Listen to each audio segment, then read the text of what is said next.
Bonjour à toutes et à tous, bienvenue dans 100% Sénat. L'impartialité de l'audiovisuel public est régulièrement au cœur des débats. Pour évaluer les garanties existantes et proposer des pistes d'amélioration, un rapport a été confié à Bruno Lasserre, ancien vice-président du Conseil d'État.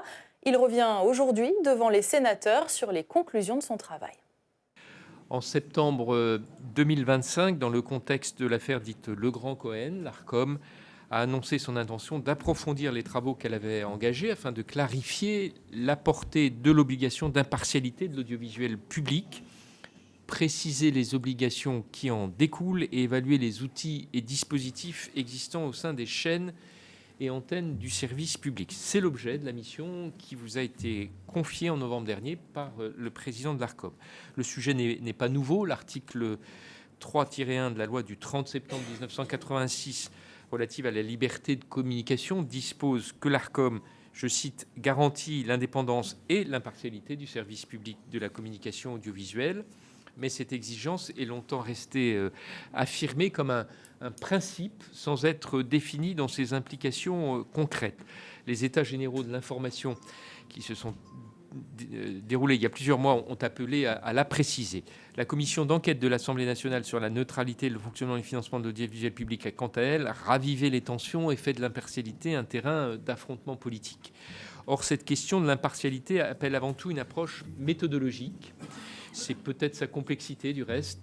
Les polémiques existantes nous imposent de déterminer en toute indépendance des outils de régulation partagés afin de remettre de la rationalité dans le débat.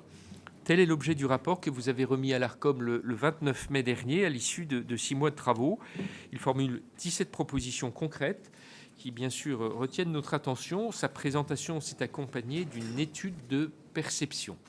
Il en ressort que, selon les chaînes, entre 26 et 36% des Français estiment l'audiovisuel public orienté. Cette proportion est plus élevée parmi les publics réguliers de ces chaînes. Ainsi, par exemple, 58% des auditeurs réguliers de France Inter jugent ces programmes d'information plutôt orientés. Votre rapport a donc le mérite de reposer clairement les termes d'un débat indispensable. Derrière l'exigence d'impartialité se joue en effet la question de la confiance des Français dans leur audiovisuel public qui conditionne la légitimité et la pérennité de cet audiovisuel public. Je vais vous céder la parole pour un propos liminaire d'une quinzaine de minutes. Je sais que c'est difficile de synthétiser vos travaux dans un espace aussi court, mais bien sûr, après, chacune des sénatrices et des sénateurs pourront vous interroger et vous pourrez revenir plus en détail sur un point que vous n'aurez pas suffisamment approfondi. Avant de vous céder la parole, je rappelle que cette audition est diffusée en direct sur le site internet du Sénat. Monsieur le Président, je vous laisse nous présenter votre rapport. Merci beaucoup, Monsieur le Président, pour ces mots d'accueil et d'introduction qui ont bien précisé le cadre dans lequel cette mission a été réalisée. Et je voulais présenter Thomas Audineau, maître des requêtes au Conseil d'État, qui m'a assisté très efficacement dans la rédaction de ce rapport. Mesdames les sénatrices, messieurs les sénateurs, je vais essayer d'être bref pour vous permettre de poser toutes les questions que vous avez envie de poser et qui me permettront de revenir peut-être sur un certain nombre de constats et de propositions que nous avons faits. Comme vous l'avez dit, Monsieur le Président, c'est une mission qui n'est pas politique qui m'a été confiée, mais plutôt juridique, technique, confiée par le président de l'Arcom pour aider cette institution à appliquer ce concept qui, comme vous l'avez rappelé, trouve son origine dans la loi. Et donc, cette mission, elle a deux objets en réalité. Qu'est-ce que l'impartialité applicable à l'audiovisuel public? Comment le définir de manière simple et concrète? Et deux, comment mettre en œuvre de manière efficace, visible, cette impartialité? Sur la première question, je dois dire que la cinquantaine d'auditions que nous avons menées pour recueillir les points de vue, faire un certain nombre de constats et d'analyses, nous ont plongé un peu dans la perplexité. Car tous ceux que nous avons rencontrés nous ont dit oui, l'impartialité, c'est évidemment une valeur essentielle pour le service public de la communication visuelle. Nous vivons dedans, c'est un objectif qui structure toutes nos productions, toutes nos émissions, toute notre vie quotidienne. Mais quand on leur dit « mais oui, mais comment le définir ?» à ce moment-là, les langues sont moins ouvertes. L'explicitation de ce concept est difficile. C'est quelque chose, c'est pour ça que j'ai appelé ça une évidence silencieuse. C'est évident, on baigne dedans, on doit en quelque sorte respecter ce principe, mais il est extrêmement difficile à définir de manière concrète, de manière visible, de manière opérationnelle. Et donc le premier défi, Monsieur le Président, c'était ça. Comment définir ce concept qui a quand même été voulu par le législateur, voulu dans des conditions d'ailleurs assez surprenantes, car il figure maintenant dans la grande loi de 86, la loi Léotard, en réalité, ce concept n'était pas dans la loi d'origine. C'est en 89, c'est la loi dite TASCA, lorsque le CSA a remplacé la défunte CNCL, que le mot a été introduit pour l'audiovisuel public. L'ARCOM garantit l'indépendance et l'impartialité du service public de la communication visuelle. Mais ça n'était pas dans le texte d'origine du projet de loi. C'est le Conseil d'État, lorsqu'il a examiné ce texte, qui a suggéré d'accoler au mot indépendance le mot d'impartialité, en considérant que ces deux concepts étaient complémentaires et que l'indépendance sans l'impartialité était une valeur qui ne se suffisait pas. Et effectivement, l'indépendance, c'est l'absence de toute directive, de toute obéissance à un pouvoir quel qu'il soit le pouvoir politique ou le pouvoir économique. Mais l'impartialité, ce ne se satisfait pas uniquement par le respect de l'indépendance. Et enfin, on peut être indépendant sans être pour autant impartial. Et bizarrement, mais vous l'avez dit, Monsieur le Président, depuis 35 ans que ce concept est dans la loi, il n'a jamais été défini, décliné, appliqué, régulé et même étudié. Aucun travail académique, aucun article universitaire, aucune position précise du régulateur. Encore une fois, une évidence avec laquelle on a vécu, mais silencieuse parce que jamais explicitée. Alors, comment définir ce principe qui trouve son origine en réalité dans la jurisprudence du Conseil d'État, mais à partir de notions très différentes de l'audiovisuel. L'impartialité, c'est la valeur attendue du juge, c'est la valeur attendue de l'élu, de l'administrateur. Donc lorsqu'on prend des décisions, lorsqu'on fait acte de volonté, c'est beaucoup plus difficile d'appliquer ce principe à des contenus qui sont diffusés. Et donc, nous rappelons ce qu'est l'impartialité. L'impartialité, c'est l'absence de parti pris, c'est la mise à distance de ses opinions, de ses convictions, de ses croyances, c'est l'équilibre, le respect de tous les points de vue sans soi-même prendre parti, opter pour un parti pris. Et vous le savez, l'impartialité a une double dimension. C'est une dimension individuelle, c'est-à-dire qu'elle pèse sur les consciences, sur les personnes qui doivent, par un effort qui n'est pas toujours évident, de s'arracher à leurs appartenances, à leurs convictions, pour justement avoir une parole qui soit la plus neutre, la plus distanciée possible par rapport à ses propres convictions. Mais c'est aussi une dimension collective parce qu'elle s'applique à des institutions qui doit avoir des procédures qui garantissent justement cette impartialité des personnes. Et donc, il ne suffit pas de renvoyer aux devoirs déontologiques des journalistes, par exemple. Il faut encore que les organisations aient des cordes de rappel, des procédures qui, au jour le jour, leur imposent ce respect du principe d'impartialité. Deuxième chose qui est importante, quel est le champ de l'impartialité pour les trois sociétés nationales de programme que sont France Télévisions, Radio France et France Médias Monde? Nous estimons que, bien sûr, c'est l'information qui est au cœur de ce principe. Sans doute que l'information est sans doute le domaine dans lequel l'impartialité s'applique de la manière la plus rigoureuse. Mais pas seulement. Et d'ailleurs, quand je parle d'information, je parle aussi bien des programmes produits par les chaînes que ceux délégués à des producteurs. Le mode de production importe peu et il faut que les programmes délégués à des producteurs obéissent aux mêmes obligations d'impartialité que ceux produits directement par les chaînes. En clair, nous pensons que l'impartialité est une valeur cardinale qui s'applique à l'information, mais aussi à tous les programmes qui y concourent, à certaines émissions qui contribuent à l'actualité, à la culture, etc., les émissions d'investigation. Elle s'applique quels que soient les vecteurs sur les antennes, les chaînes, Internet et les plateformes numériques, car la rédaction de la loi clairement impose cette impartialité dans tous les modes d'expression, y compris sur les plateformes et les réseaux sociaux. Et sa seule limite, finalement, c'est la liberté de création. Lorsque c'est la liberté de création qui prime, et je pense bien entendu aux fictions, aux documentaires de création, voire aux émissions d'humour, au format du divertissement, alors c'est la subjectivité qui l'emporte, puisque la liberté de création, elle suppose que l'auteur assume en quelque sorte sa subjectivité.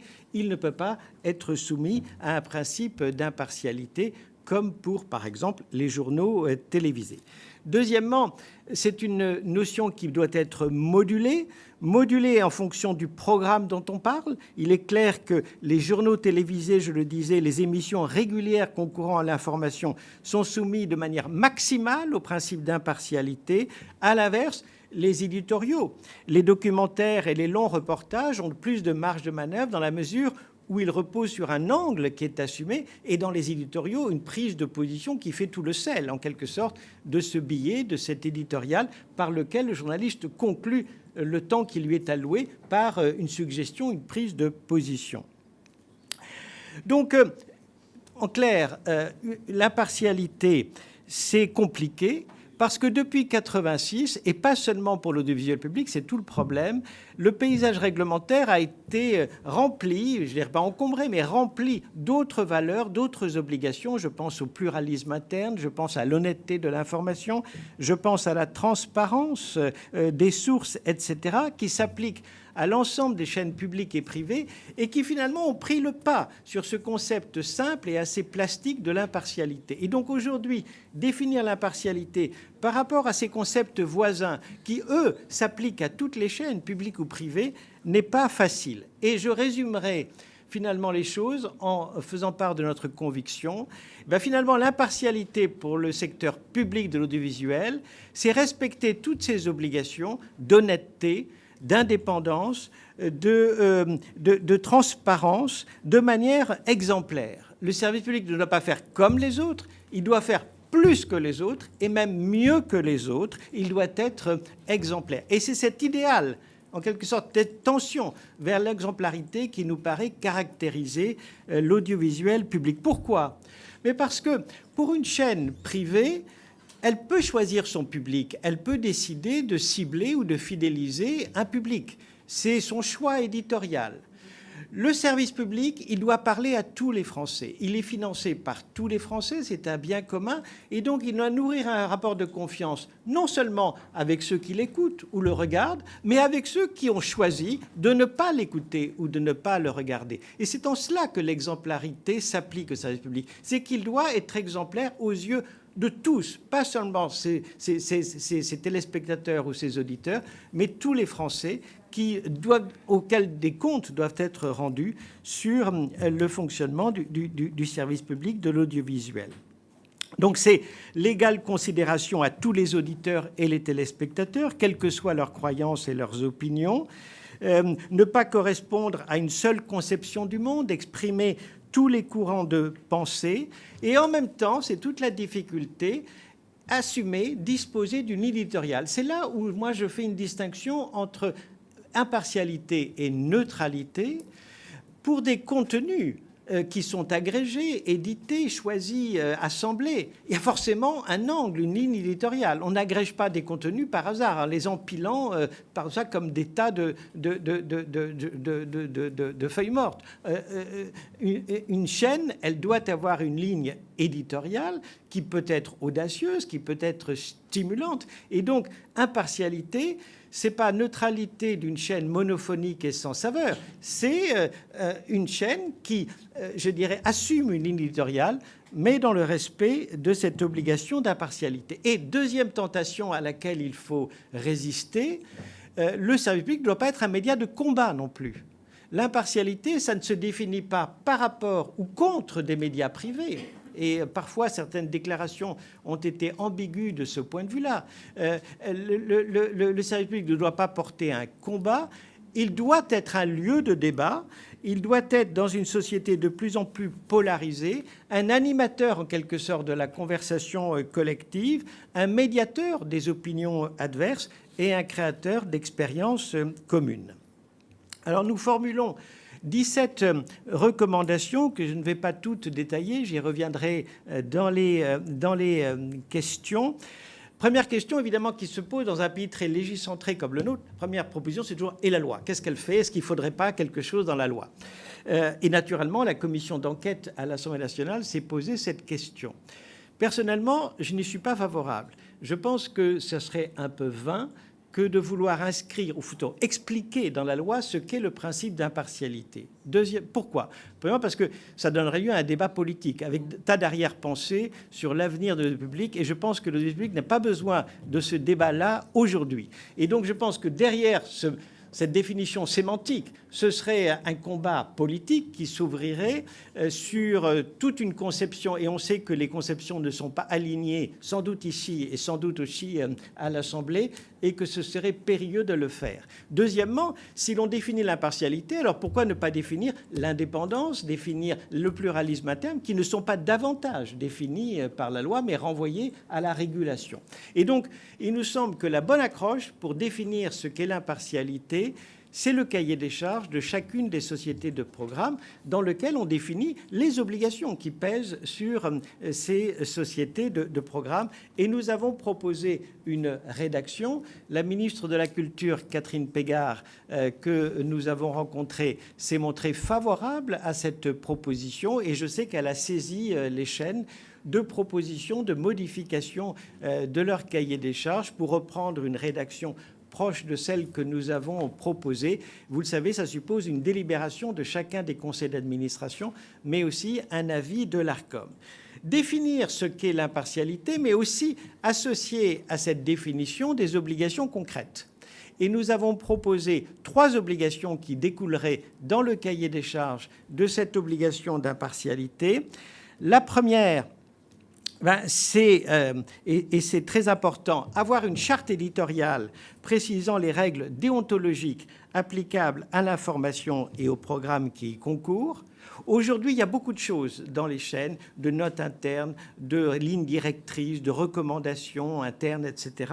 Mais il n'y a pas, comme à la BBC, qui nous a inspirés, parce que c'est un bon exemple, et nous avons rendu visite à la BBC qui nous a impressionnés sur ce terrain-là, il n'y a pas un document opposable au public qui définisse de manière claire les obligations qui pèsent, notamment en matière d'information et de programmes qui y concourent.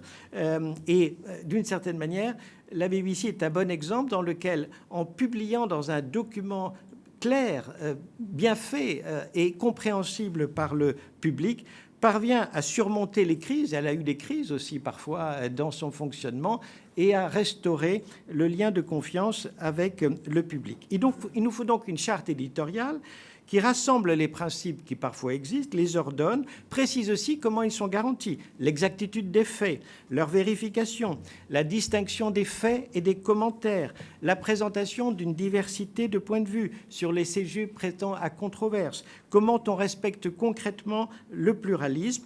Il doit y avoir des règles sur les processus éditoriaux, la présentation des intervenants et des invités, la correction des erreurs et la maîtrise de l'antenne, et également sur l'usage de l'intelligence artificielle.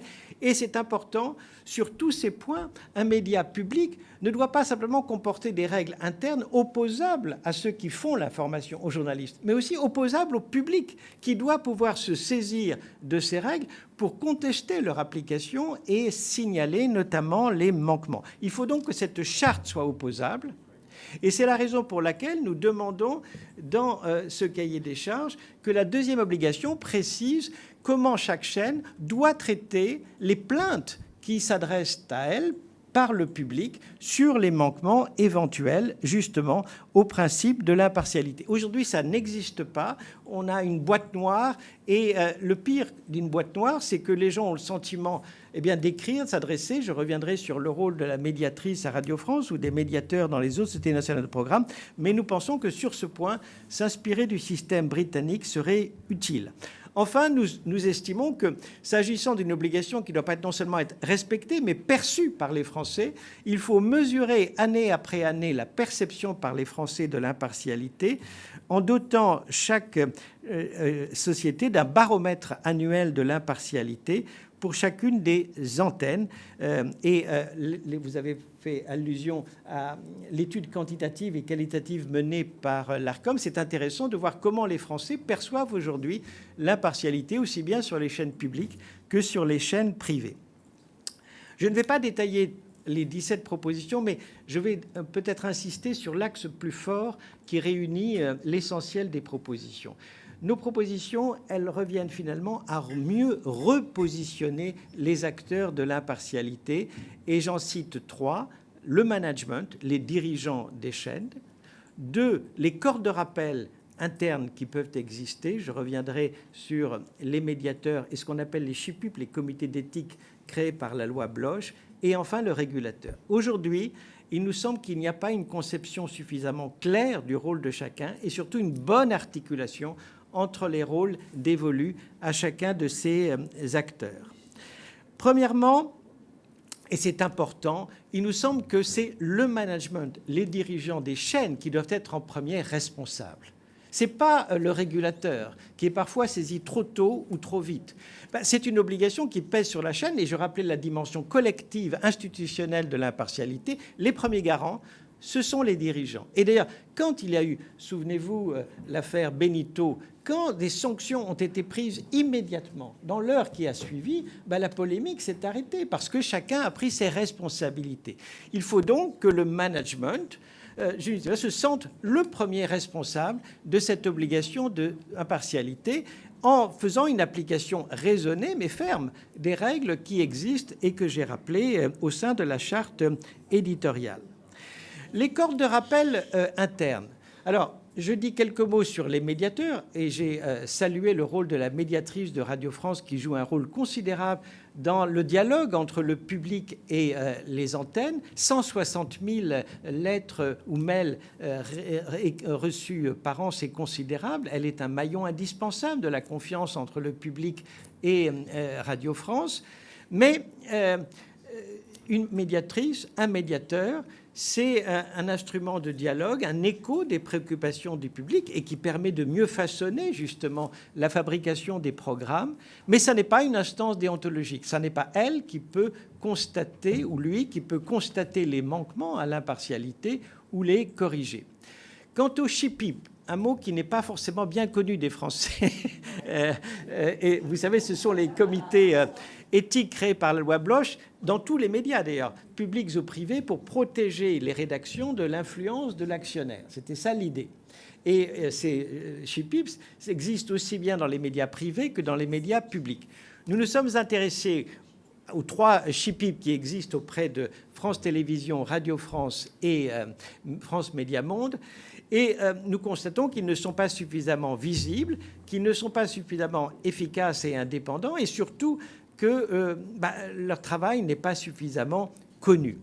Et donc, nous faisons toute une série de propositions, dont une proposition consistant à revoir la composition des CHIPIP publics relève de la loi. C'est la seule proposition pour laquelle le recours à la loi nous paraît nécessaire, pour à la fois renforcer l'indépendance des CHIPIP par rapport à la direction de la chaîne, leur donner des moyens à la hauteur de leur mission et sans doute les centrer sur les sujets plus structurels et de long terme. Nous pensons par exemple, le CHIPIP de Radio France travaille sur un sujet important, le fait religieux.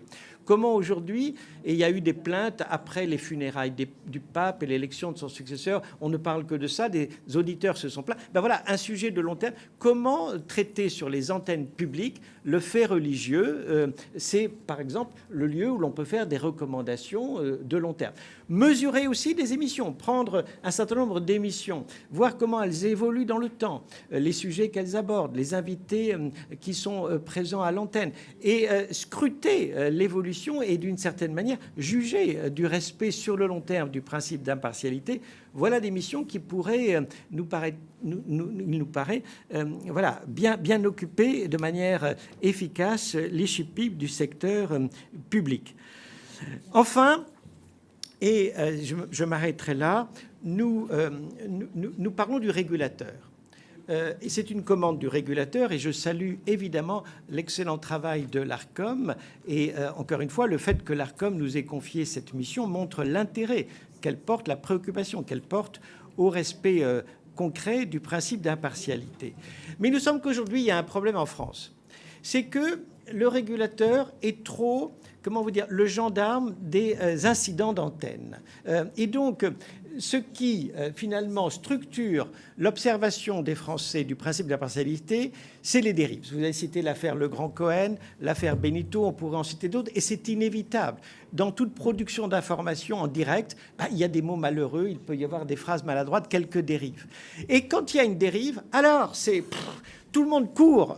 C'est une course de vitesse qui va dénoncer, qui va sanctionner. Le régulateur est saisi, le politique s'enflamme, la chaîne est désarçonnée parce qu'elle ne sait plus quel est son espace de décision.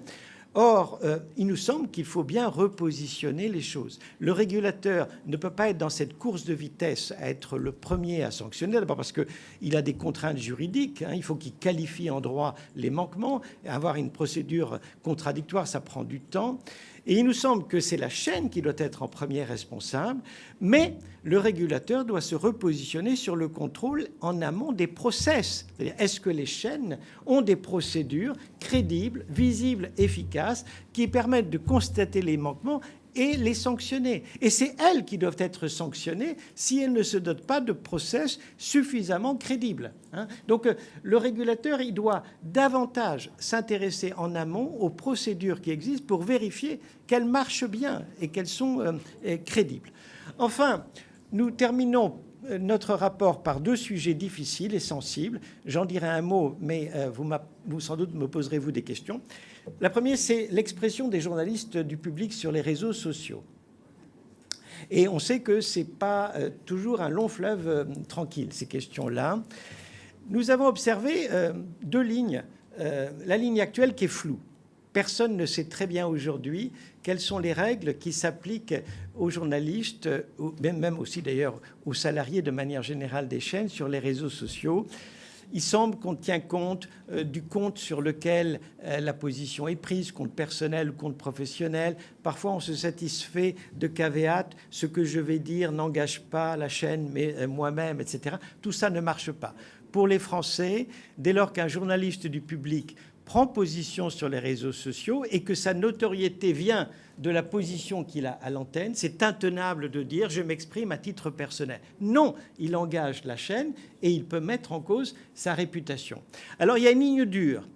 C'est le cas britannique où, à la BBC, les journalistes ne peuvent pas s'exprimer sur les réseaux sociaux sur tout sujet politique ou, dit les règles déontologiques, tout sujet prêtant à controverse. Et on sait qu'il y a beaucoup de sujets qui prêtent à controverse, qui ne sont pas nécessairement politiques. Alors, il nous a semblé que cette position était peut-être un peu trop raide en France, compte tenu à la fois des habitudes et de l'importance légitime qui est apportée à la liberté d'expression, notamment des journalistes, mais il nous semble qu'il faut renforcer cette règle. Alors, la commission d'enquête de l'Assemblée a dit qu'il faut inscrire dans la loi l'obligation de réserve. Mais j'observe que ce n'est pas la peine de l'inscrire dans la loi parce qu'elle existe déjà et elle s'applique aux journalistes. Et nous avons un arrêt de la Chambre sociale de la Cour de cassation qui est on ne peut plus clair et qui dit « tout salarié d'une entreprise privée chargée d'une mission de service public est soumis à l'obligation de réserve ». C'est-à-dire l'obligation de ne prendre parti sur des sujets qui peuvent engager la réputation de la chaîne que de manière limitée et modérée. L'obligation de réserve, c'est une obligation jurisprudentielle qui conjugue trois critères. Le niveau hiérarchique de l'individu, plus vous êtes à un niveau hiérarchique élevé, plus évidemment l'obligation s'impose avec insistance, qui tient compte aussi évidemment du sujet et de l'ampleur médiatique, je dirais, du sujet traité, et enfin de la tonalité. Il ne faut pas adopter une tonalité outrancière, blessante pour les convictions de tel ou tel. Eh bien, cette obligation de réserve, elle s'applique de manière claire à tous les salariés du service public de l'audiovisuel. Il faut donc la rappeler, assortir cela de sanctions dans le règlement intérieur, mais il nous semble que cela peut être rappelé et mis en œuvre de manière assez simple. Enfin, dernier sujet qui nous a occupé, la question de l'humour. Voilà, l'humour. Surtout à la radio, puisque l'humour, c'est surtout à la radio, c'est une tradition ancienne que les émissions de radio, notamment, soient ponctuées par des séquences d'humour. Aujourd'hui, qui peut nier que l'humour colore un peu les chaînes? Et l'humour obéit à un principe, c'est la liberté de création. Ce n'est pas une émission d'information, mais c'est la satire, c'est l'ironie, et c'est normal. Il faut qu'il y en ait, à la fois pour rythmer, changer de rythme dans la présentation des journaux du matin, mais aussi se moquer des gens, rire ensemble. C'est aussi quelque chose d'important qui peut, en quelque sorte, renforcer le lien avec l'auditeur et montrer à une radio qui n'est pas une radio d'État que aussi une radio peut rire des gouvernants en place. Et c'est sain que l'indépendance aussi montre que dans une radio publique, on peut rire des gouvernements en place. Ça, je ne le conteste absolument pas. Ce que je remarque, c'est deux choses. Aujourd'hui, la frontière entre l'humour et l'information n'est pas toujours très claire. Et notamment lorsque la séquence d'humour est coincée entre l'interview du matin et l'ouverture, parfois en retard d'ailleurs, à cause de l'émission d'humour du journal de radio du matin à 8 heures, on s'est dit, mais quelle est la place respective de l'humour et de l'information? Est-ce qu'il y a une hiérarchie claire entre ces deux programmes? Deux, on a l'impression que c'est toujours un peu les mêmes cibles aussi qui sont visées. Et objectivement, ce qui est dit ne fait pas rire tout le monde. Et ce n'est pas forcément une critique politique que je fais, mais ce que je constate, c'est qu'aujourd'hui, comment vous dire, ces émissions d'humour répondent un peu à un entre-soi. C'est un humour qui s'adresse à certains, connectés, une élite un peu parisienne. Et si, je trouve. D'ailleurs, moi, je ne comprends pas tout. Je ne comprends pas tout. Je trouve que ça va très vite. Et je me demande si, rire ensemble, c'est un facteur de cohésion, mais ne pas rire de choses pour lesquelles d'autres rient, c'est un facteur d'exclusion. Et donc, nous ne faisons pas de recommandations parce que cela relève de la fabrication des programmes. Ce n'est pas notre rôle de donner la leçon à ceux qui sont plus qualifiés, plus compétents que nous. Mais nous attirons la vigilance des chaînes, et notamment Radio France, sur cette question. Vigilance parce que, indéniablement, et d'ailleurs à la BBC, l'humour est compris dans la charte éthique dont j'ai parlé. C'est un sujet qui peut créer des crispations, peut-être des irritations dont l'audiovisuel public n'a pas besoin. Voilà comment je peux résumer ce rapport d'une centaine de pages. Pardonnez-moi d'avoir été un peu plus long que le temps qui nous a été imparti, mais je suis naturellement prêt à répondre à toutes vos questions. Merci. Les questions, il y en a. On va commencer par celle de notre rapporteur budgétaire sur les crédits de l'audiovisuel, Cédric Vial.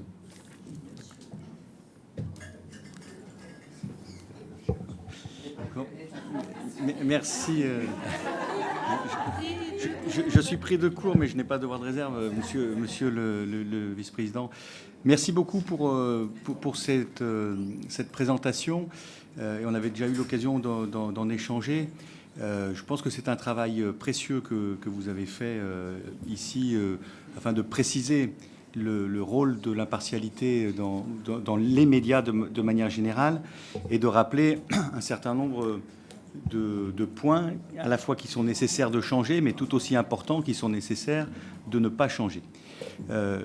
J'aimerais, si vous le voulez bien, vous poser deux questions un peu complémentaires à vos travaux et sur lesquels vous avez évoqué sans forcément insister, parce qu'ils n'étaient pas forcément au cœur de vos travaux. La première question concerne vraiment le devoir de réserve, qui est j'allais dire, un corollaire ou un dommage collatéral un peu de l'activité de certains agents du service public ou du service audiovisuel en dehors des temps d'antenne. C'est-à-dire que autant pour un fonctionnaire, le fonctionnaire a un devoir de neutralité, les choses sont assez claires. Quand on n'est pas fonctionnaire, même si on travaille pour une entreprise de service public, ou à plus forte raison quand on est journaliste avec un statut protecteur un petit peu différent, je trouve que la limite est un peu délicate, et notamment lorsque l'on a des collaborateurs du service public, c'est-à-dire des journalistes ou des agents qui ne sont pas salariés du service public, mais qui interviennent sur le service public, pas forcément au titre de leur journal, mais au titre d'une collaboration ponctuelle, où ils n'interviennent pas au nom du Figaro, mais ils interviennent parce qu'ils sont invités et ou qui collaborent comme chroniqueurs sur l'antenne. Est-ce que ça s'appliquera aussi à eux dans ce cas-là, alors que la plupart ou quelqu'un qui est salarié aussi d'une autre entreprise et qu'il a un temps très partiel sur le service public, est-ce que du coup ça va emporter le devoir de réserve sur l'ensemble de son activité, auquel cas on risque de perdre on risque de perdre une liberté, un certain nombre de participations de ces acteurs qui ne voudront plus participer s'ils deviennent soumis et prennent des risques sur leur devoir de réserve. Donc je trouve, même si c'est un corollaire, mais que vous insistez un peu dans votre rapport, je trouve que c'est un risque qui me paraît difficile à encadrer beaucoup plus, car en plus de ça, on va demander à l'employeur d'aller contrôler ce que disent ses salariés ou ses collaborateurs en dehors des temps d'antenne. Donc j'aimerais que vous puissiez repréciser un peu votre pensée, si vous voulez bien, là-dessus, et comment on pourrait s'en sortir en dehors du cahier des charges de l'entreprise. Et le deuxième point, c'est sur la notion d'indépendance, qui est un deuxième point qui est très important. Alors, vous l'avez aussi rappelé en creux, c'est quand la notion d'indépendance a été créée au moment de la privatisation, alors qu'on avait 3 chaînes, l'objectif était de créer une indépendance par rapport au pouvoir politique et une indépendance par rapport à l'actionnaire principal de la chaîne, notamment dans sa relation avec les annonceurs. Aujourd'hui, cette notion d'indépendance dans un système avec 27 chaînes, est-ce qu'elle ne mériterait pas d'être précisée parce qu'elle concerne l'indépendance par rapport au gouvernement, toujours, évidemment, par rapport aux annonceurs et à l'actionnaire principal, mais il peut y avoir aussi, ici ou là, une tentation d'indépendance par rapport à un projet politique que peuvent porter soit des dirigeants, soit des journalistes ou des acteurs de la scène. L'affaire Cohen-Legrand nous l'a rappelé aussi récemment. Voilà, c'est les 2 points sur lesquels je voulais vous entendre et vous faire préciser les choses. Je vous remercie. Je vais peut-être prendre toutes vos questions, comme ça vous pourrez faire une réponse groupée. Sylvie Robert. Merci, Monsieur le Président. Monsieur le Vice-président, d'abord, merci beaucoup pour ce rapport. Je crois qu'il était nécessaire. Et à sa lecture, on mesure la difficulté de définir cette notion d'impartialité. Et vous avez commencé d'ailleurs vos propos en disant, je cite, « L'impartialité, c'est compliqué ». Donc, je retiens la définition, et vous l'avez intégrée dans le rapport, et je la trouve... Il y a un peu d'écho. Pardon. Je la trouve très juste, la définition du régulateur britannique, l'Ofcom. L'impartialité signifie ne pas favoriser un côté par rapport à un autre.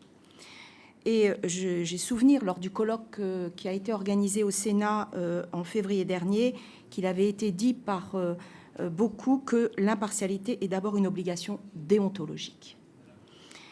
J'en viens maintenant au fondement et aux recommandations de ce rapport. J'aurai donc quelques réactions et surtout une question. Je souscris complètement à l'explicitation de ce qu'est l'impartialité et à sa déclinaison dans le cahier des charges des sociétés de l'audiovisuel public. Ne pas l'inscrire dans la loi, vous l'avez bien expliqué, mais l'intégrer dans le cahier des charges. Au renforcement de la transparence des actions menées par les SHIPIP, par les sociétés de l'audiovisuel en matière d'impartialité et à la consolidation des SHIPIP. C'est d'ailleurs ce que je disais dans ma PPL que j'ai passée il y a 2 ans, en 2024. Par contre, j'ai quelques interrogations. Et finalement aussi, je me demande si ça n'est pas contradictoire. Je commencerai par la contradiction. Vous dites vous-même, et vous l'avez cité, que la BBC et le régulateur britannique sont des exemples d'application et je dirais, de déclinaison du principe d'impartialité. Mais vous ne l'avez pas dit dans vos propos, il y a une différence essentielle avec le modèle français. À qui s'adresse finalement l'impartialité dans le système de régulation britannique? À l'ensemble des médias, privés et publics. J'en reviens, d'ailleurs, ils le disent eux-mêmes, ils appellent ça la due impartiality. Donc, on pourrait se dire, mais vous ne l'avez pas dit, que finalement, si on part de ce principe-là, la notion d'impartialité pourrait concerner l'ensemble des médias publics et privés. Je prends ça dans votre réflexion. Et du coup, de cette contradiction, il y a une interrogation, et je voudrais que vous l'explicitiez.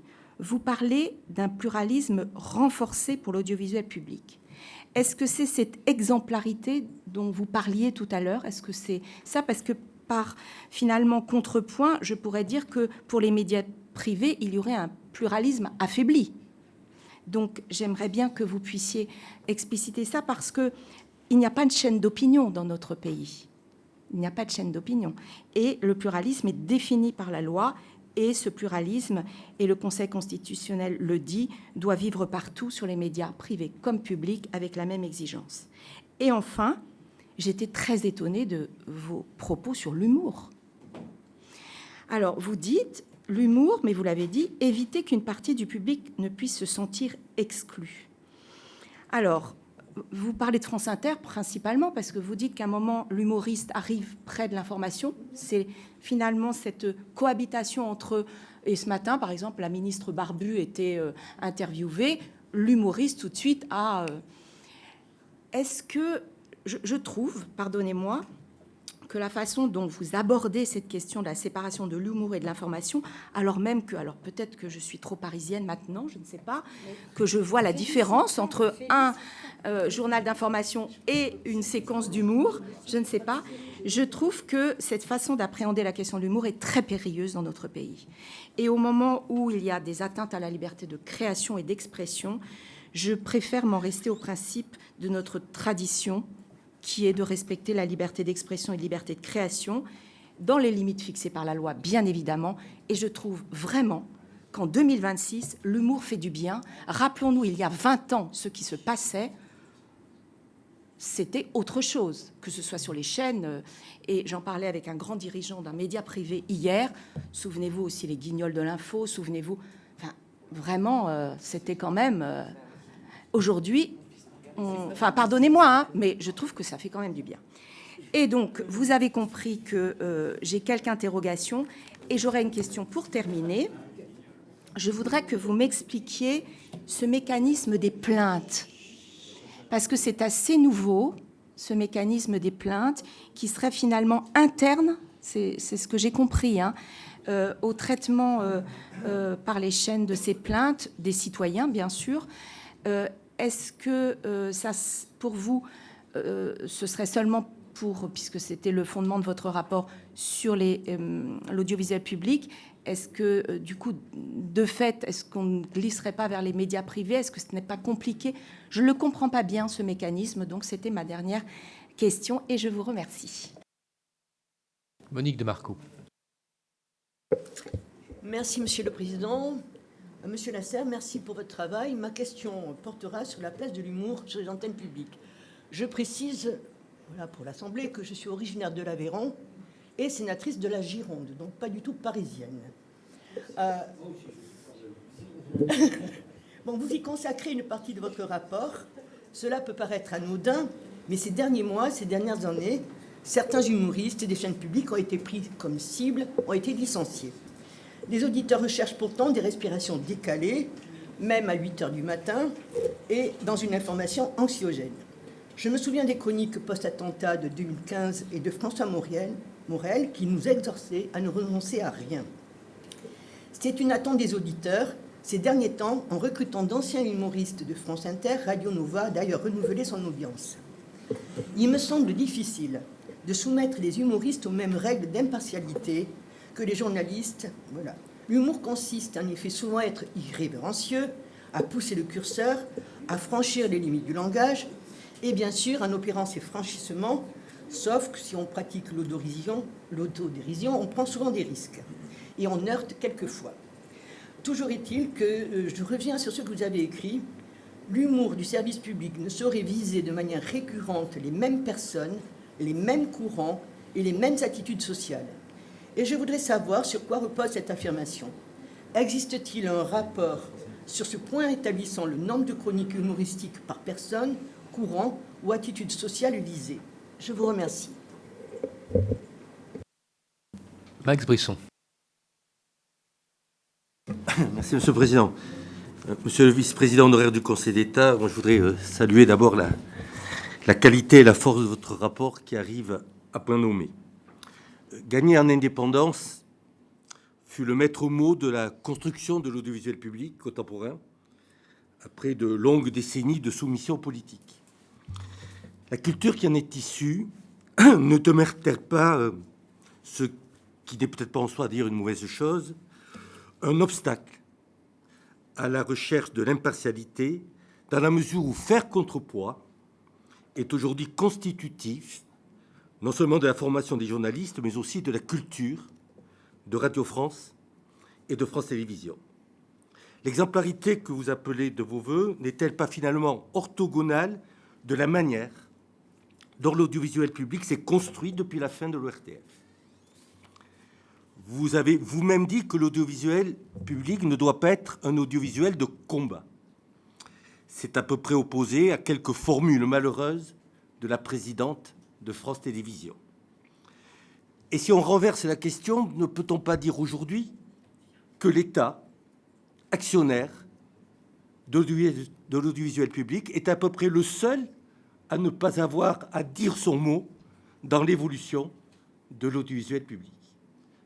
L'État ne doit donc-il pas aujourd'hui s'interroger et, par la loi, redéfinir les missions, le rôle de l'audiovisuel public?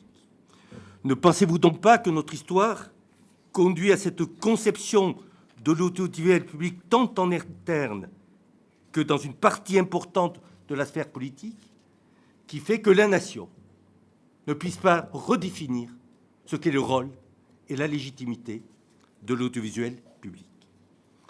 La résistance à ce que l'on aborde même la question chez les dirigeants de l'audiovisuel public est grande. Elle est révélatrice. La défense est simple, l'audiovisuel public se porte bien. Et c'est vrai que les audiences sont bonnes et que bien des programmes sont de qualité. La défense, c'est la partialité n'est qu'une perception, un ressenti. Pour autant, 30% des Français estiment que l'audiovisuel public est orienté. Et si le président de l'ARCOM a jugé nécessaire de vous donner cette mission, n'est-ce pas le fait que le doute est bel et bien là? Or, en lisant votre rapport, je n'ai que, et en vous écoutant ce matin, je n'ai que partiellement, sauf dans vos propos tenus sur les chroniques d'humour qui ont généré les réactions sur les autres bancs de cette salle. Je n'ai donc perçu que partiellement que vous concluez un problème d'impartialité du service public et audiovisuel. Existe-t-il, monsieur le vice-président? Vous avez dit avec force que l'audiovisuel public devait rassembler. Et je partage plus que jamais cette assertion. Plus que jamais dans les temps que nous connaissons. Plus que jamais quand la cohésion sociale, nationale de notre pays est en danger. Pour autant, l'audiovisuel public n'a-t-il pas connu, comme notre société, une bascule de la défense des droits civiques qui fondent notre République en défense des droits de l'individu, ce qui est opposé à ce que devrait être la mission fondamentale de l'audiovisuel public? Cette évolution, monsieur le vice-président, est-elle inéluctable? Enfin, vous proposez l'instauration de chartes, de mécanismes internes de traitement des plaintes. Vous proposez de renforcer les comités déontologiques, le rôle du régulateur, le renforcement des règles issues de réflexions et de pratiques. Et nous approuvons, et j'approuve largement, vos recommandations, vos préconisations. Pour autant, il ne semble pas vraiment traiter la question de la chaîne des responsabilités en cas de manquement, point pourtant essentiel à mes yeux. Alors, en cas de manquement grave ou répété à l'impartialité, quelle doit être, selon vous, la chaîne de responsabilité du journaliste au président de l'entreprise publique, en passant par la rédaction en chef? Car sans responsabilité clairement identifiée, n'organise-t-on pas finalement une forme d'irresponsabilité collective qui nuit gravement à la légitimité et à la confiance dans le service public? Enfin, dans votre rapport, vous proposez un baromètre public annuel de l'impartialité mesurant la perception des Français. Une telle mesure ne risque-t-elle pas de devenir un simple thermomètre de la confiance ou de la défiance, sans produire de véritables mécanismes correctifs? Quelles pourraient être donc, selon vous, les conséquences concrètes d'une dégradation persistante de cet indicateur. Je vous remercie. Pierre Ouzoulias. Merci, Monsieur le Président, de me donner la parole après Max Brisson. C'est toujours un plaisir de m'opposer à lui trait pour trait. L'audiovisuel public, c'est une audiovisuel qui est au service de la République. Voilà. Et je pense, comme Jaurès, qu'il n'y a que le vide qui est neutre. Et que nous avons besoin aujourd'hui que l'audiovisuel public défende deux choses qui sont fondamentalement attaquées, c'est la rationalité et les principes républicains. J'étais avec certains d'entre vous hier soir à l'hommage rendu à Marc Bloch par La Nation, et dans les tranches des fêtes, Marc Bloch faisait le reproche collectif que la République n'avait pas suffisamment défendu ce qu'étaient ses principes essentiels, et qu'il y avait eu une forme de démission collective par rapport à des propos qui n'auraient pas dû et des actions qui n'auraient pas dû être acceptées. Ce préambule étant dit, moi je m'interroge notamment sur le statut de la vérité aujourd'hui. Pendant longtemps, il a été paré d'une vertu institutionnelle. Ce que disait le docteur, ce que disait le sénateur, ce que disait le professeur était validé par une forme d'aura qui n'existe plus. Et tout est mis au même niveau. C'est-à-dire les propos sur une chaîne publique, les propos sur une chaîne privée, mais aussi ce que n'importe qui peut publier sur les réseaux sociaux. Tout est au même niveau, il s'agit d'opinions qui se valent toutes. Et c'est extrêmement difficile de combattre ça. Je ne crois pas en une forme de Nutri-Score qu'on apposerait sur les émissions et qui permettrait de définir le niveau de crédibilité.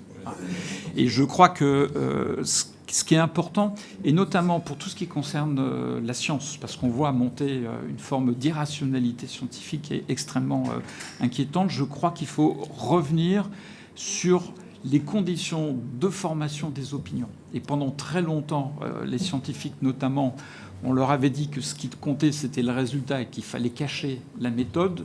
Je crois qu'au contraire, aujourd'hui, il faut mettre en évidence la méthode. Et il faut que les journalistes prennent l'habitude de dire quel est le cheminement journalistique respectueux des règles déontologiques qui leur a permis aujourd'hui d'avancer tel ou tel propos de façon contradictoire. Même chose pour les scientifiques, c'est un changement de méthode qui est radical, qui est dur et qui doit tout doucement inculquer dans l'esprit des auditeurs et des téléspectateurs une forme de compréhension de ce qu'est la complexité. Et nous sommes vraiment dans l'ère de la complexité. Donc je partage totalement votre propos, ce que vous avez dit, et ce n'est pas des sujets qu'on réglera par la loi, bien évidemment. C'est des démarches intellectuelles qui doivent être prises par l'ensemble de la collectivité. Merci, Monsieur le Président. Laure Darcos. Merci beaucoup, Monsieur le Président.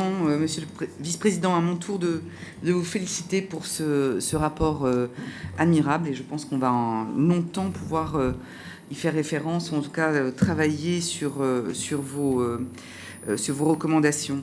Je me félicite aussi vraiment, en premier lieu, que la ministre vous ait... je ne sais pas pourquoi il y a des Larsen, là, c'est horrible. Que la ministre vous ait donné raison, en tout cas, sur le parallélisme des formes du cahier des charges entre Radio France et France Télévisions. J'avais vu que, concernant notamment le respect et la dignité de la personne humaine et la protection des mineurs, ils avaient en fait des rédactions différentes, et je pense qu'en effet c'était très important. Des membres de l'ARCOM, j'en ai discuté avec eux, étaient très demandeurs aussi à ce qu'il y ait cet alignement, et je pense que ça renforcera bien évidemment leurs règles. Concernant l'impartialité, ou plutôt la partialité, j'avais été très frappée lors d'une audition de nos présidentes de Radio France, je crois, ou de France Télé, sur la partialité de du public, de la personne qui écoute ou qui regarde les émissions. Elle avait pris l'exemple, par exemple, je crois que c'était en effet sur France Inter, dans l'affaire Zuckman, bien évidemment la taxe Zuckman. La droite ne regardait que le fait que Zuckman avait été invité 2 fois. Ils avaient juste oublié que le lendemain, il y avait Jean Tirole qui avait tiré à boulet rouge sur la taxe Zuckman. De la même façon, sur l'humour, bien évidemment, on peut dire que certains humoristes dits de gauche ont été entre guillemets punis. Les billets de Sophia Aram sont pour moi une vraie caution de droite sur France Inter. Et la droite l'oublie très souvent. Donc l'impartialité, moi je pense que c'est surtout la partialité du regard qu'on y voit. Et pour reprendre ce que vient de dire mon cher collègue Pierre, c'est qu'aujourd'hui les gens zappent tellement que service public, service privé, les gens, et alors, quand ils ne sont pas que sur YouTube ou sur les réseaux, je pense qu'il faut que ça soit la même pour toutes. Et ce qui m'a frappé, c'est les dernières déclarations du PDG de TF1, qui lui-même supplie à ce qu'il n'y ait pas de privatisation du service public, et qui reconnaît, en effet, qu'il y ait des règles qui soient les mêmes pour toutes.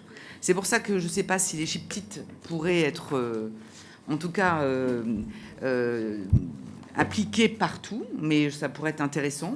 On pensait même des maisons d'édition, mais en tout cas, sur toutes les chaînes, qu'elles soient publiques ou privées, parce que je pense que c'est très important qu'en effet, les gens puissent avoir cette impartialité, en tout cas, ou ce pluralisme, cette honnêteté par rapport à l'information, surtout dans les mois qui viennent. Merci pour ce que vous avez dit aussi sur l'ARCOM, qui joue trop les policiers, du coup, avec pourtant toutes les fonctions, les mandats qu'on leur a donnés sur le pluralisme les obligations audiovisuelles, par exemple, le classement des chaînes et autres, le piratage. Ils ont beaucoup d'autres choses à faire. Donc je suis totalement d'accord avec vous sur le fait qu'il faudrait plus renforcer la responsabilité des patrons de chaîne. D'où d'ailleurs toujours mon inquiétude d'avoir un PDG de France Média, de France Média qui serait responsable de tout, alors que je pense qu'avec le fait qu'on ait plutôt encore des vrais patrons de chaîne pour les autres médias de l'audiovisuel public, ça me paraîtrait plus personnalisé. Et j'ai une petite question supplémentaire, mais qui n'est pas totalement en rapport avec votre rapport. Comme vous êtes quand même beaucoup impliqué dans la fusion TF1-M6, et que du coup ça joue aussi pour la suite, en fait, qu'est-ce que vous pensez aujourd'hui de rapprochement possible avec CM1 ou de nouveau TF1 pour M6, et est-ce que justement dans ce paysage audiovisuel, cette concentration des chaînes privées pourrait d'une certaine manière faire un contrepoids objectif par rapport à d'autres. Voilà. Jean-Gérard Pommier. Oui, merci Monsieur le Président. Je voudrais revenir quelques instants sur humour et impartialité. Vous avez dit l'impartialité, c'est compliqué. Je partage cet avis, mais je pense qu'humour et impartialité, c'est encore plus compliqué. Vous avez dit aussi toute communauté qui rit ensemble dessine en creux les contours de ceux qui ne rient pas. Mais moi, je me pose une question. L'humour peut-il faire rire tout le monde? Dans mes jeunes années, je me souviens, sur le service public, des charges de notre ami le Luron, qui disait « Bonsoir médias, bonsoir mesdemoiselles, bonsoir messieurs », qui faisait grincer la droite et rire la gauche. Et quelques années plus tard, l'emmerdant c'est la rose, qui faisait grincer la gauche et rire la droite. Sans oublier les charges récentes de Coluche. Donc effectivement, je crois qu'il y a un vrai sujet, mais au pays de Voltaire, de Beaumarchais, de Béranger, la satire, l'ironie et l'esprit corrosif et frondeur ne sont-ils pas dans l'ADN de notre esprit français? Donc c'est pour ça, moi, je m'interroge beaucoup et je pense qu'il faut aborder avec précaution et prudence tout ce qui concerne, je dirais, humour et impartialité. Merci. Stéphane Piednoir. Merci, Monsieur le Président. Monsieur le Vice-président, merci pour vos éclairages vraiment très précieux. Je commencerai peut-être d'abord par répondre à mon collègue Pierre Ouzoulias, qui qui est membre de l'Office parlementaire d'évaluation scientifique et technologique. Je n'ai pas bien compris son observation sur le besoin de changer de méthode pour les scientifiques. À aucun moment, on a demandé à un scientifique de s'intéresser davantage aux résultats par rapport à la méthode. C'est sans doute une perturbation littéraire de mon collègue dans son propos, mais au contraire, le raisonnement scientifique, la science, c'est le doute légitime, et si ça pouvait s'appliquer à bien d'autres domaines que le seul champ scientifique, on en sortirait grandi, me semble-t-il. Pour revenir aux propos sur la presse et les médias de manière plus générale, bien sûr, on débat beaucoup des règles. Il y a des règles, l'ARCOM examine ça de très près, doit prendre des sanctions. C'est toujours plus difficile de se pencher sur le ton, sur l'humour, qui forcément ne fait pas rire tout le monde, voire peut blesser certains, mais c'est comme ça, la satire, elle est ainsi faite. Mais l'orientation politique, évidemment, fait partie de ces règles. Moi, j'ai une question sur, on parlait de déontologie, sur les sources. On a tous en mémoire des annonces de décès de personnalités, y compris annoncées sur le service public, qui en réalité n'étaient pas avérées, étaient ce qu'on appelle des... Je ne vais pas dire des fake news, parce que Catherine Morin-Desailly est à mes côtés, donc de mauvaises informations. Des infox. Évidemment, ça nous frappe. Comment on peut en venir à faire des annonces médiatiques sans vérifier sa source? Je vais prendre un autre exemple pour de médias qui se laissent aller à une forme de sensationnalisme, voire de populisme. J'ai eu récemment un média, une presse, la QPR, qui a fait un article entier politique sur la base d'une lettre anonyme déposée dans sa boîte à lettres. À quel moment on accepte qu'un média fasse une communication, fasse un papier, fasse une émission sur la base d'une info qui n'est pas avérée, qui n'est même pas signée? Est-ce qu'on peut tolérer ça? Est-ce que ça fait partie des règles que l'ARCOM et que l'autorité, d'une manière générale, peut avoir en charge? Et puis, pour rester sur le champ politique, on connaît la propension aussi des médias de faire du sensationnalisme en s'intéressant à des écarts supposés ou réels d'hommes ou de femmes politiques. Là aussi, en exagérant et en soulignant le trait bien volontiers, sans prendre en considération la neutralité qui sied à des accusations qui sont parfois portées, qui sont d'ailleurs ensuite condamnées pour cause de calomnie. Mais mon propos, c'est de dire que parfois, la presse joue le rôle aussi des réseaux sociaux qu'elle condamne par ailleurs en disant que l'information ne doit pas être uniquement sur les réseaux sociaux et qu'ils sont des tiers de confiance. En réalité, en cédant à ce type de pratique, elle s'engouffre dans cette brèche du sensationnalisme que l'on constate sur les réseaux sociaux. Merci. Sonia de la Provoté. Oui, merci beaucoup de ce rapport qui apporte une contribution vraiment essentielle à un sujet qui nous anime beaucoup. Probablement que l'imminence de l'élection présidentielle a tendance à amener un peu plus de vivacité à tout ça. Il y a plusieurs sujets dans votre rapport. D'abord, vous évoquez la question de l'impartialité, qui ne devrait pas uniquement s'appliquer à l'information, mais à l'ensemble programmatique et non émission par émission. Alors, je suis un peu d'accord avec vous, mais pour autant, comment voyez-vous la réalisation et la façon de faire, les critères, les moyens, les outils pour mettre en œuvre cette observation globale? C'est ma première question. Si on rebondit sur cette proposition, deux questions se posent. Un, la question du rôle des instituts de sondage. Est-ce qu'on peut considérer que les instituts de sondage, dont on voit bien que petit à petit sont rachetés par des structures un peu monopolistiques et donc pour le coup dont l'impartialité, même si elle ne peut être mise en cause, peut éventuellement avoir des marges de progrès, est-ce que ces instituts de sondage et le rôle de ces sondages et la façon dont on les utilise, vous considérez que c'est un élément de la partialité ou de l'impartialité du média qui l'utilise? Et ma troisième question, c'est si on rebondit sur ce sujet également de l'impartialité globale, il y a la question du temps, et du temps moyen, du temps court et du temps long. Il y a le temps du moment, mais cette impartialité, elle doit se mesurer à l'aune des années, puisqu'il peut y avoir aussi, comment dire, un espèce de récit qui se construit au fur et à mesure des années par voie médiatique. Et pour le coup, là aussi, on est dans une situation d'affluence qui ne se dit pas, mais qui pour autant construit une opinion publique. Et donc, comment ce sujet-là peut être observé ?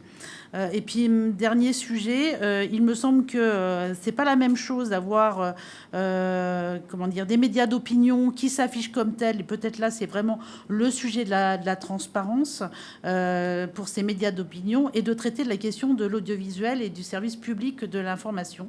Parce que pour le coup, la neutralité, me semble-t-il, est un incontournable. Quand on est un média du service public, on doit rendre un service public et on doit développer l'esprit critique, et on doit développer la capacité à proposer de l'information ferme, fiable, même de la controverse, mais en tout cas à pouvoir laisser celui qui écoute ou celui qui reçoit l'information faire sa propre opinion. Et pour autant, si en vis-à-vis on n'a pas la diversité, on n'a pas le pluralisme, c'est-à-dire qu'il y a des monopoles qui s'expriment avec des monopoles d'opinion, le service public sera nécessairement obligé de dériver et se retrouver dans cette situation, de s'opposer à des situations monopolistiques de l'information. Et donc, comment vous imaginez des éléments de régulation, ou en tout cas, c'est un des éléments importants qui s'applique.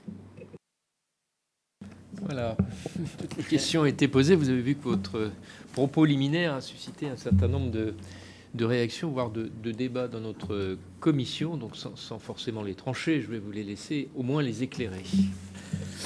Merci beaucoup, Monsieur le Président, et merci à vous tous ou toutes pour ces questions très justes et stimulantes. Alors, toutes partent finalement d'un constat: le paysage informationnel français a beaucoup changé. Et on ne peut pas ne pas tenir compte de cette évolution. Aujourd'hui, et notamment les jeunes, ne s'informent plus en lisant la presse écrite ou en écoutant la radio ou en regardant la télévision.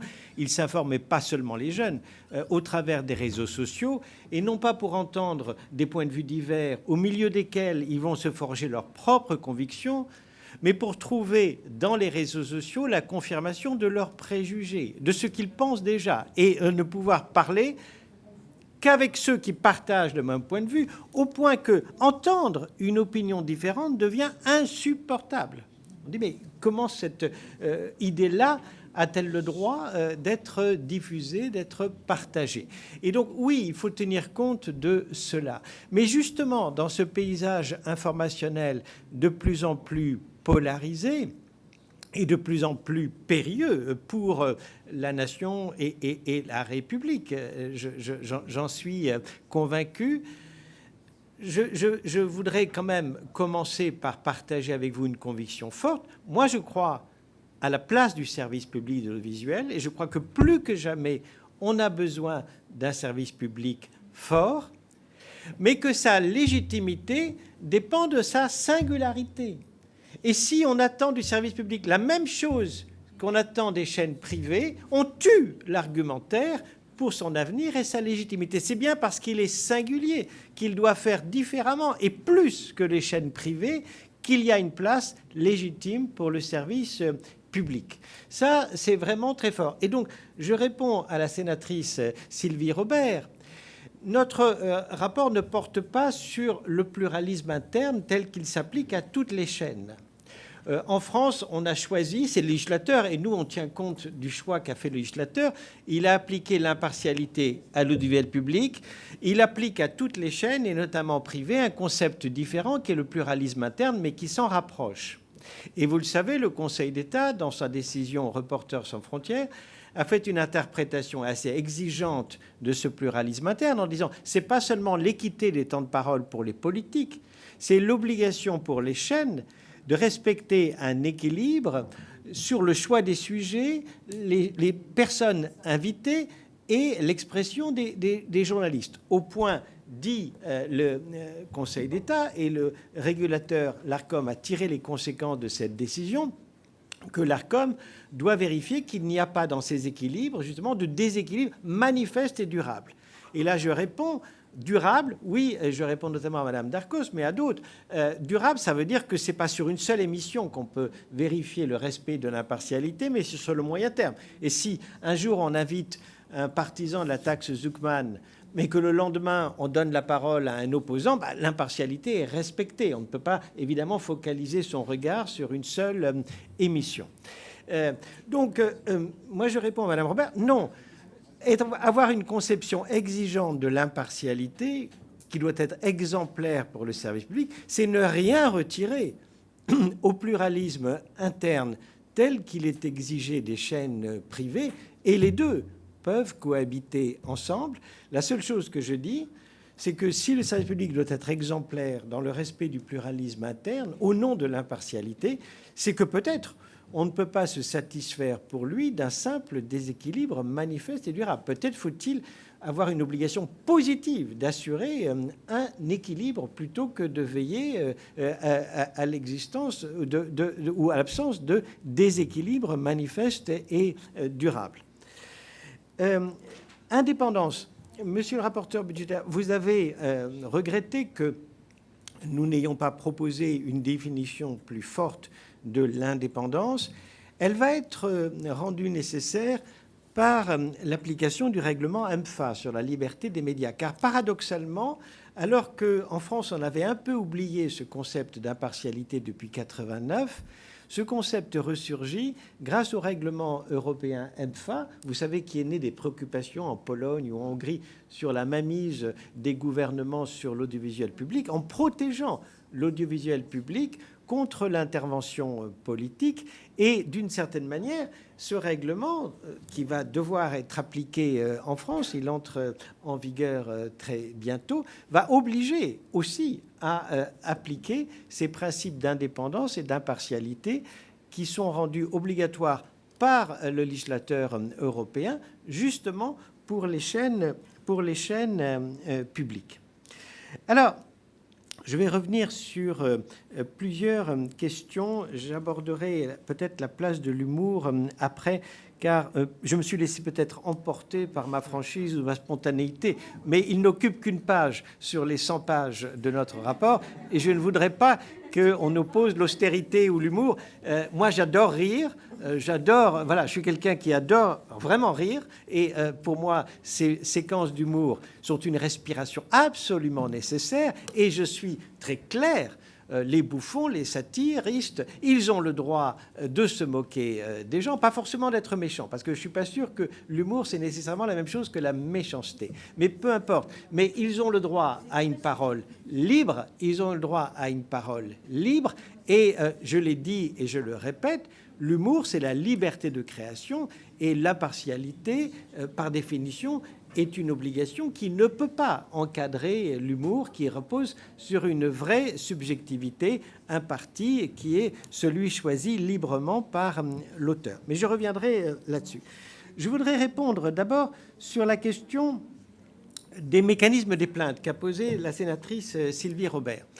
Quand nous disons le management doit être le premier responsable de l'application concrète du devoir d'impartialité, ça suppose que non seulement il se dote de règles internes, mais que ces règles soient opposables au public et que le public puisse actionner la chaîne en cas de manquement, ce qui aujourd'hui n'existe pas vraiment. Et c'est là où nous inspirons de la BBC, qui a un système éprouvé de traitement des plaintes, de traitement des réclamations, qui doivent être instruites, auquel une réponse doit être apportée sous la surveillance du régulateur qui doit vérifier que ce processus marche. Et d'ailleurs, l'Ofcom, le régulateur britannique, joue parfois le client mystère en déposant des plaintes factices pour vérifier qu'elles sont traitées correctement par les chaînes.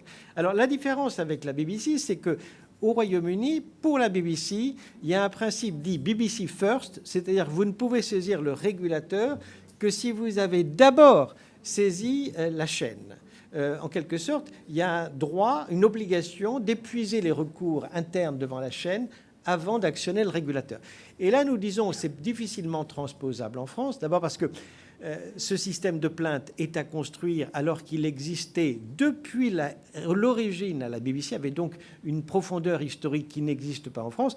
Et deuxièmement, ça nous paraît très gênant du point de vue de l'égalité entre public et privé d'imposer ce recours obligatoire pour les chaînes publiques et de ne pas l'imposer pour les chaînes privées. Et donc c'est la raison pour laquelle nous préférons un système facultatif mais crédible de traitement des plaintes ou des réclamations, peu importe le terme, en interne. Alors, on a aussi dit, voilà, quel est votre point de vue sur l'état de l'impartialité de l'audiovisuel public en France? Alors ça, moi, j'estime que ce n'est pas mon rôle, et d'ailleurs, ma parole de ce point de vue-là est forcément subjective. Ce que je constate, c'est que les Français auxquels on a donné la parole dans 2 études qui sont publiées en même temps que notre rapport. Une étude qualitative, c'est-à-dire qu'on a organisé des panels sur lesquels on a fait parler les Français, en termes qualitatifs, sur l'impartialité de l'audiovisuel, d'ailleurs public ou privé, et aussi un institut de sondage a réalisé une mesure de la perception aujourd'hui des Français de l'impartialité. La situation n'est pas tragique. En ce sens que la majorité des Français ne reprochent pas à l'audiovisuel public une partialité. Une partie d'entre eux, vous les avez cités, Monsieur le Président, oui, disent l'audiovisuel public est orienté, mais est-ce qu'on leur dit mais comment? On voit qu'ils se répartissent pas tout à fait également, mais presque entre il est trop à droite ou trop à gauche. Donc les choses ne sont pas si claires que cela dans l'esprit des Français. Et c'est important de le dire. C'est important aussi de mesurer cette perception année après année, parce que ce qui est important, c'est pas seulement la photographie à une année donnée, mais de voir. Et si l'on voyait le sentiment des Français se dégrader sur cette question, alors je crois que ça jouerait un rôle d'alerte utile. Deuxièmement, et je reviens sur la place singulière qu'on attend de service public, oui, l'audiovisuel public doit faire nation, doit éduquer de futurs citoyens, doit forger l'esprit des Lumières, l'esprit critique, l'esprit de distance. Et vous rappeliez, monsieur le sénateur, le rôle de la science. Évidemment que le pluralisme et l'impartialité ne doivent pas conduire à donner une place égale aux climato-sceptiques et à ceux qui se préoccupent des conséquences du changement climatique. Il y a des vérités scientifiques qui doivent s'imposer et toute opinion n'en vaut pas une autre. Même chose sur les vaccins, etc. L'impartialité, le pluralisme interne, c'est de ne pas mettre à égalité celui qui pense A ou qui pense B, mais ordonner tout cela autour aussi d'un consensus scientifique ou aussi du respect de l'état de droit qui ne peut pas, encore une fois, aplanir les opinions pour dire que toutes se valent. Enfin, je reviendrai sur la question qui a été posée. Faut-il un code de déontologie des journalistes? Alors ça, c'est une question qui ne nous était pas posée, elle est redoutable. Et je ne prendrai pas parti sur cette question parce que derrière tout ça, c'est toute une conception du rôle du journaliste, de la liberté de la presse, de la liberté d'investigation.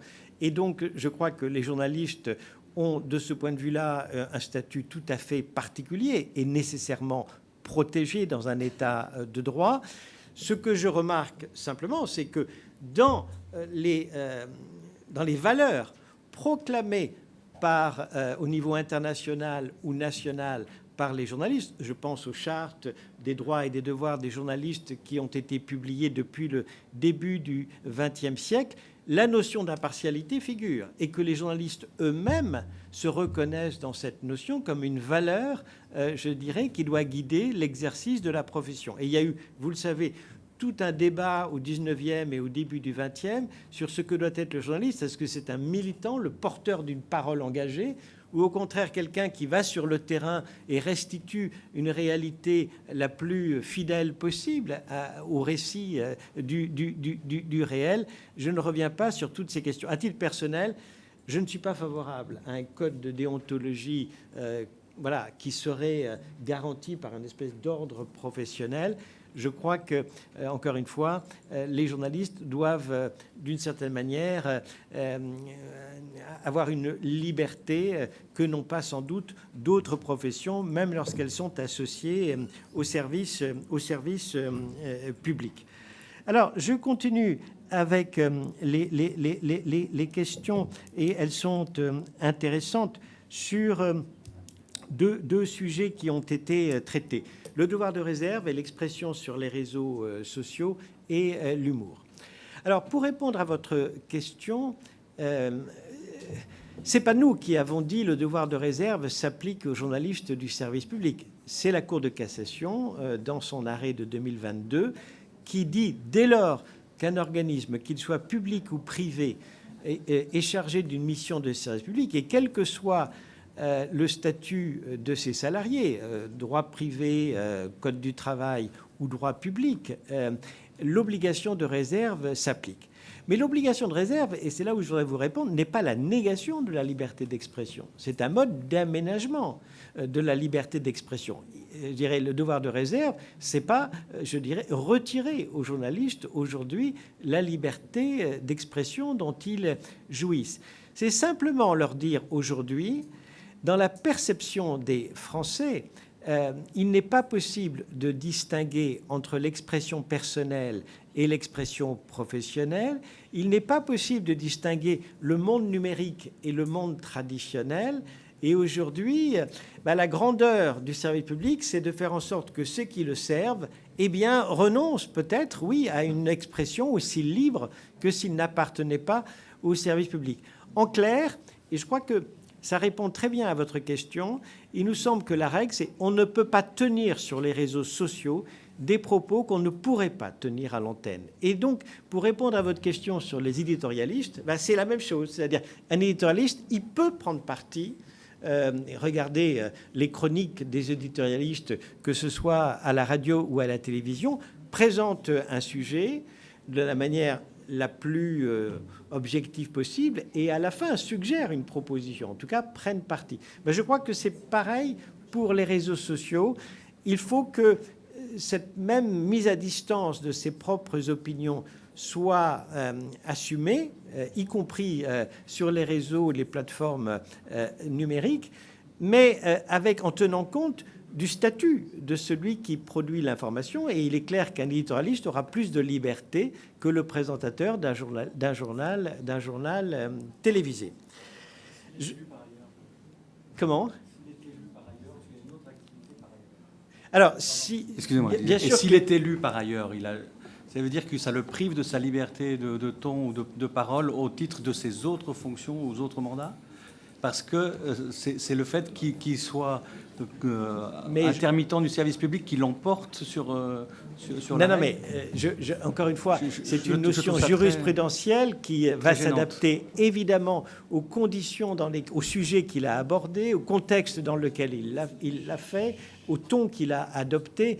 Et je pense qu'on saura très bien distinguer l'expression, évidemment, s'il a un mandat local, s'il s'exprime en tant que maire, par exemple, ou en tant qu'élu, ou en tant que journaliste. Je crois qu'on saura faire la distinction. Et après tout, c'est comme ça qu'il y a aussi des fonctionnaires qui sont élus et qui prennent parti sur des sujets politiques. On sait faire la part des choses. Je crois qu'on peut transposer de manière intelligente ces règles au monde de l'information. Alors, j'en viens maintenant à la question de l'humour.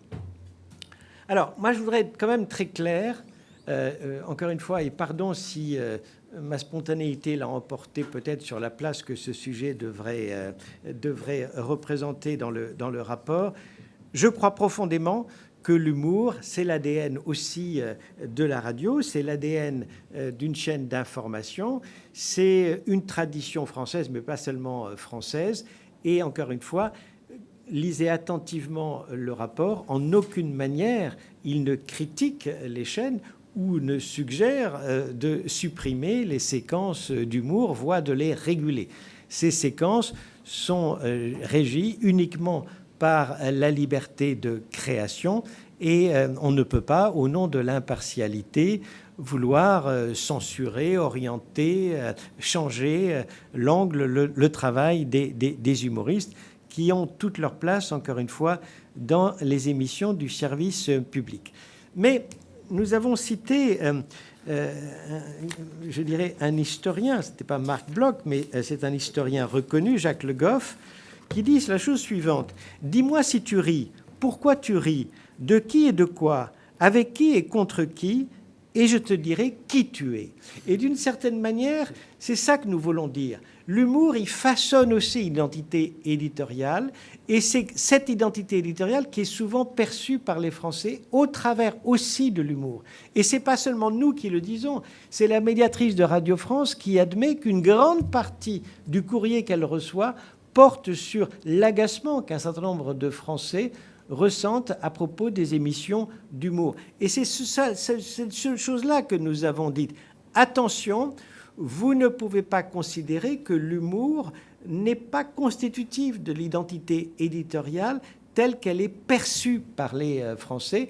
Et donc, vigilance en distinguant bien information et humour. Il faut que les gens sachent de qui on parle, de quoi on parle et de quelle position on parle. Ce n'est pas la même chose si, évidemment, un humoriste prend parti ou un intervieweur dans un journal radiophonique ou télévisé.